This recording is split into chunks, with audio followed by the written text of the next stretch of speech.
السلام علیکم ناظرین، میں ہوں مظہر عمران اور آپ دیکھ رہے ہیں سیاق ڈیجیٹل۔ آج میں ایک بہت اہم موضوع پہ بات کرنے جا رہا ہوں، پاکستان کی عدالتوں میں لگے تقریباً 25 لاکھ سے زائد کیسوں کے بارے میں۔ جی ہاں، 25 لاکھ سے زائد کیس جو پاکستان کی تمام عدالتوں میں زیر التواء ہیں۔ سائلین کی سنوائی کے لیے کئی سال گزر جاتے ہیں مگر مقدمات کے فیصلے نہیں ہو پاتے۔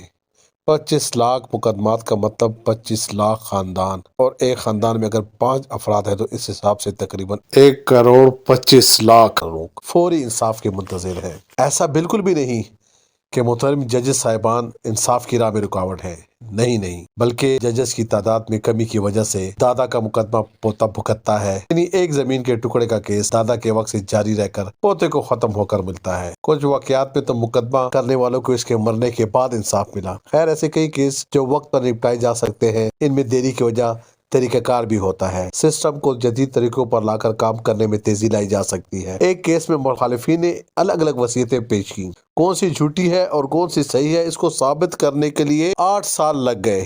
8 سال بعد پتہ لگا کہ یہ فیک تھی۔ سول کورٹ سے سیشن، ہائی کورٹ، پھر سپریم کورٹ، اور لگے رہو منا بھائی، نسل در نسل یہ کیس تاریخ میں تاریخ کی نظر ہو جاتے ہیں۔ وکیلوں کی فیسیں بھرتے کئی خاندانوں کے گھر خالی ہو جاتے ہیں، مگر لمبی تاریخیں پیچھا نہیں چھوڑتی۔ جب تک ججز کی تعداد نہیں بڑھائی جاتی یہ مسئلہ بڑھتا ہی جائے گا۔ ایک خاتون اپنے مکان کا قبضہ چھڑوانے کے لیے پچھلے 10 سال سے کیس کیے ہوئے ہیں مگر انصاف نہیں مل رہا۔ کیوں؟ کیونکہ قابضین زورور ہیں، وہ ایک سے ایک نئی کہانی نکال لیتے ہیں اور اسے گھر پہ قبضہ کر کے بیٹھے ہوئے ہیں۔ خاتون اپنے ہی گھر کا قبضہ چھڑوانے کے لیے 10 سال سے لگی ہوئی ہے۔ خاتون کا کہنا ہے کہ کبھی عدالت کی ایک ماہ کی چھٹیاں بیچ میں آ جاتی ہیں، کبھی ہڑتالیں آ جاتی ہیں۔ اب قانون اور عدالتی نظام کو مضبوط بنانے کے لیے فول پروف سسٹم ہونا چاہیے۔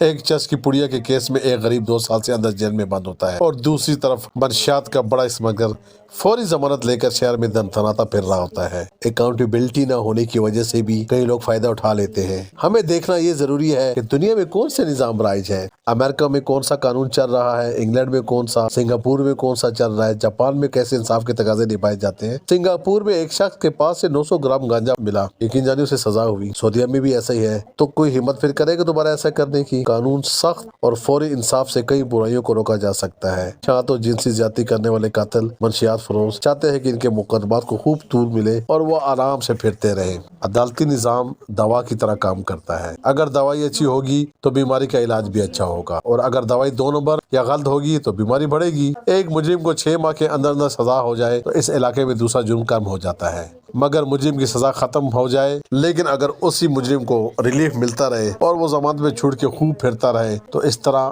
اور جرائم کی بھی حوصلہ افزائی ہوگی۔ اس لیے مقدمات کی پیروی اور تکمیل جتنی بر وقت ہوگی، جرائم کی بڑھوتری بھی کم ہوگی اور سزا کے خوف سے پورے لوگ دبے رہیں گے۔ ملاوٹ، دھوکہ دہی، 2 نمبری اور کئی ایسے کیسوں میں معمولی جرمانہ کرنے سے کوئی فرق نہیں پڑتا، وہ پھر اپنے مکروہ دھندے میں پڑ جاتے ہیں۔ سخت سزائیں ان کو راہ راست دلا سکتی ہے۔ مقدمات کے التوا کو روکنے کے لیے ججز کی تعداد میں اضافے کے ساتھ ساتھ سسٹم کو بھی مضبوط بنانے کی ضرورت ہے۔ ہم جدید ایئرپورٹ اور نہ جانے کیا نئی چیزیں بنا رہے ہیں مگر عدالتی نظام کو جدید اور تیز کرنے کی طرف توجہ نہیں دی جا رہی۔ یہاں تو جو زورور ہے کمزور کے اوپر اتنے فردی کیسز بنا لیتا ہے اور جھوٹے مقدمات کی اتنی بھرمار ہے کہ شریف آدمی اس اذیت میں مبتلا رہتا ہے اور ان کیسوں کے خلاف لڑ کر وہ اپنی جوانیاں کھو دیتے ہیں مگر اکثر مقدمات ختم نہیں ہو پاتے۔ اس سلسلے میں اگر دنیا بھر میں رائج narco analysis, polygraphic brain mapping, brain fingerprinting قانون بنا لیا جائے تو گھنٹوں میں فرضی کیسز کا خاتمہ ممکن ہے۔ ایسے ٹیسٹ سے جھوٹ کو آسانی سے پکڑا جا سکتا ہے، خاص کر فیملی کورٹس میں اس کو لاگو کر کے کئی مقدمات کا جلد خاتمہ ممکن ہے۔ ایسے افراد جن کے پاس پیسوں کی کمی ہوتی ہے انہیں انصاف دلانے کے لیے کوئی راہ نکالی جائے۔ مجھے یاد پڑتا ہے کہ ہمارے گاؤں میں ایک بدماش نے ایک غریب کی زمین پر قبضہ کر لیا تھا اور 32 سال بعد اسے زمین واپس ملی کیونکہ بدماش کی موت ہو گئی تھی۔ لوگ اسے مبارکباد دینے آ رہے تھے کہ تمہیں زمین واپس مل گئی ہے۔ وہ لوگوں کو کہتا تھا کہ مجھے کیا فائدہ اس بات کا،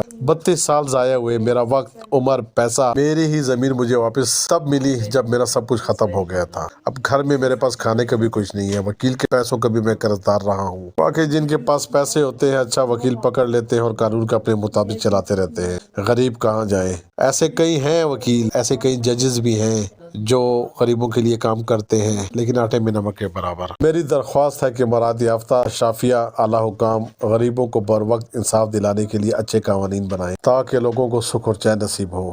بہت سے ایسے لا اور ججز صاحبان ہیں جن کے کرائن وائرہ سنہری حروف سے لکھنے کے قابل ہیں، اور ہم امید کرتے ہیں کہ آنے والی نئی حکومت عدلیہ کے نظام کو تیز اور پائیدار بنانے کے لیے ججز کی تعداد میں اضافے کے ساتھ ساتھ سسٹم کو بھی فول پروف بنائے گی جو ترقی یافتہ ممالک میں رائج ہے۔